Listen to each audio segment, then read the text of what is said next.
What is going on, guys? It's the Bad Dragon. We're back doing another preview video for round 3 of the Rugby World Cup. This one is going to be for a game that I think is flying under a lot of people's radars as what could be a very exciting game to watch. Georgia versus Portugal. There's a lot of big games going on this weekend, a lot of maybe pool deciding matches. That's the sort of games I've seen a lot of people focusing on. Georgia versus Portugal, though, I'm really excited for. I think this game could be one of the funnest games to watch over the course of this weekend.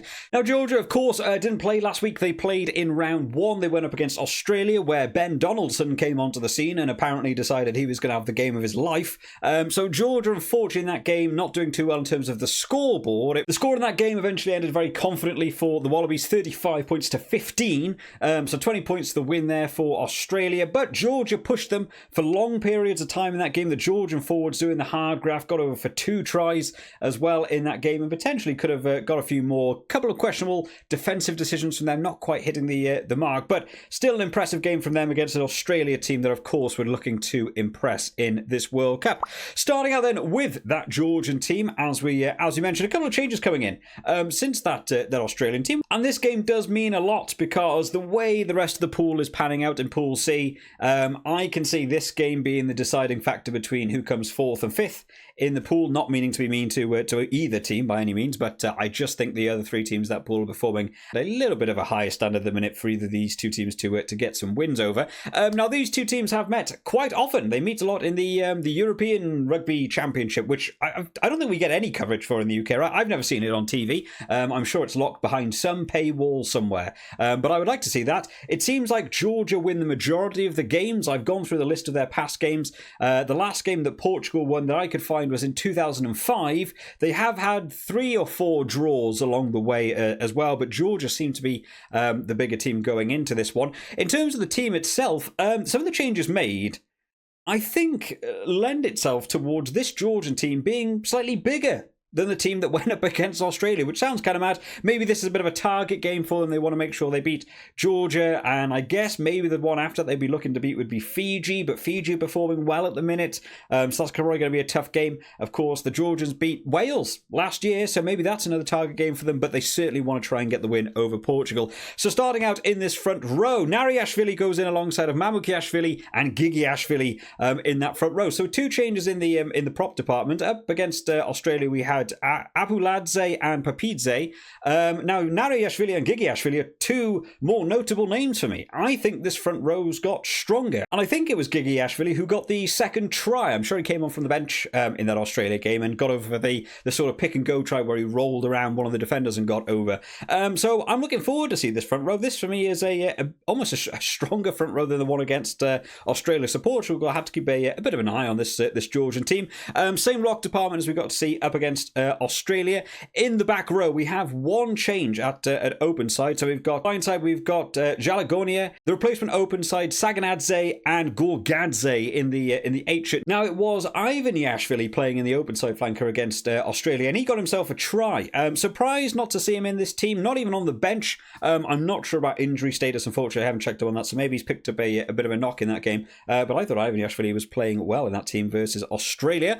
In the halfback partnership, a total switch up here. Aprazidze goes in alongside of Abjanzadze in that number 10 shirt. So last week, of course, or round 1, I'm going to keep saying last week, by the way.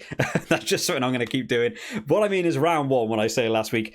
We had Lobjanidze and Matt Carver with a halfback partnership, and I personally would be picking Lobjanidze over Aprazidze, but, you know, give him a good shot against this Portugal side. In terms of the fly half, Abjanzadze is a more notable fly half for me than Matt Carver, but I thought Matt Carver performed pretty well actually against that Australia team. His kicking getting over. I think he got 1 penalty and missed the conversion in terms of his kicking. So we'll see how Avjanzadze gets on for this game. In the centre partnership, a change here. Sharakadze retains a captain at the inside centre, and Kvezaladze goes in the open side. Hopefully, I'm getting that pronunciation sort of correctly. There are a couple of tricky names in this Georgian team for me, so I do apologise for any mispronunciations. Now, Topladze was playing last week at open side flanker. Again, I thought thought he was doing okay. The replacement now, who was on the bench last week, is now starting in the open side centre. We'll see how he gets on in this one. And then finally, in the back three, one change on the left wing. Todua comes in for Modzbadze, who was playing last week.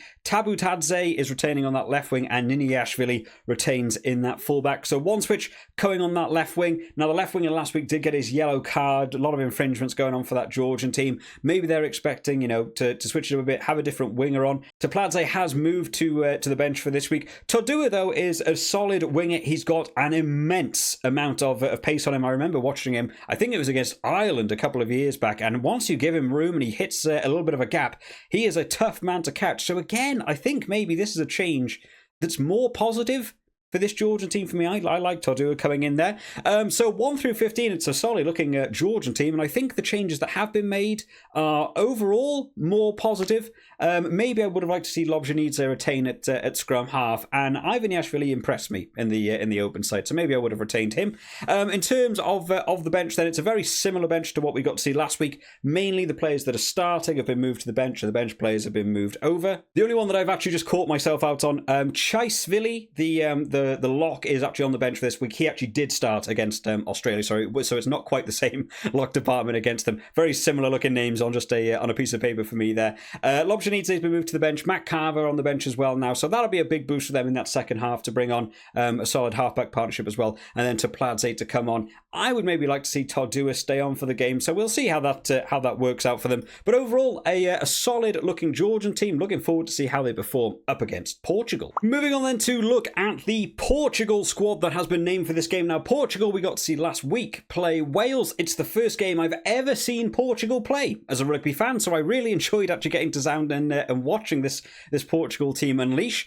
Performed a lot better than what people expected. They really held Wales off for long portions of that game. Wales barely squeaking a bonus point in that game. I did say in my big prediction video I didn't think they would get the bonus point in that game. I was so close to being right after people called me absolutely mad because people thought Wales would run that game through. But Portugal had a superb performance and got a really solid try of their own, and well worked. Not just, you know, oh, it happened to be a lovely interception zone. It was a well worked set piece straight off the training pitch, and worked absolutely flawlessly for them. Caught all of Wales out. I'm a Wales supporter. I was stood up cheering when they did. I thought it was a superb line out from them. In terms of the team that's been announced for this one, not a great deal of changes across the team, which is useful for someone like me who doesn't know a great deal about Portuguese rugby. I'm learning across this World Cup about a few more of these players. So starting out in the front row, only one change. Ferreira is going to be coming on in that tight head position. We had Alves last week. The lock department going to be retaining exactly the same, who was so involved, like I said, in that line-out department to help score that try. The back row is retaining exactly the same as well as we got to see against that Wales team. Granat, Martins and Simões. Hopefully I'm going to get pronunciations right, by the way, guys. My Portuguese pronunciations by no means up to scratch with some of the rest of them. Martins, though, was the guy who scored that awesome try off the back of that line-out. Such a well work for them, jumping it, popping it back down. Wales absolutely believed there was a driving more coming, and 3 Wales players, including Rhys Zammit, you know, just watching him go for the try after doing his massive Ronaldo celebration down the other end. Can't have been the best feeling in the world for Zammit, but a well-worked try for them. Was very, very impressed by how they performed in that game, really playing up to that 80th minute and getting a try themselves. Solid performance by them. In terms of the backs as a whole, then we've got the same halfback partnership as last week. We have one change coming into the centre partnership. Betancourt is coming into the open side. We had Lima playing last week. Appleton, the captain, though, actually very, very impressive. I don't think I saw too many names about people talking about this Portugal team, but Appleton getting his hands on the ball absolutely constantly in that game, wanted to get involved, trying to lead from the front as the captain, what we like to see. Marta is going to be retaining on that left wing, who had another good game for him on that wing. Storty will be coming in on the right wing because, of course, we had Vincent Pinto last week, who got his red card for the boot in the face of Josh Adams.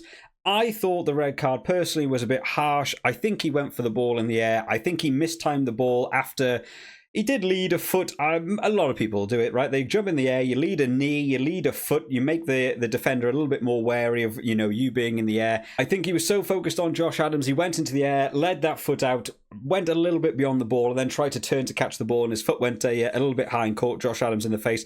I don't think it was purposeful. I don't think it was malicious. He looked really upset after he got awarded that red card, and he ran up to Josh Adams and just said sorry. I don't think it was necessarily deserved of a red card. I would have been happy to have seen a yellow card for that one, but he's going to miss a couple of games now due to that red card. But overall, it's a very similar team to the team we got to see against Wales, and I really hope they put a similar performance in like we got to see against that Wales team. In terms of the bench, not a great deal of changes to talk about. Of course, we have that tight head swap now. Alvarez moved to the bench after starting last week. The only name that caught me out for a second there as well, there is another Pinto on the bench. Not the same Pinto that got the red card. There is a different Pinto on the bench for them this week as well. In terms of a score prediction then, what do we think for this one? Well, Georgia seem to have won the majority of these games between the two sides. I'm leaning more towards Georgia for this one. Against that Wales team, they looked solid in the line-out, Portugal. They were getting involved, stealing a few line-outs.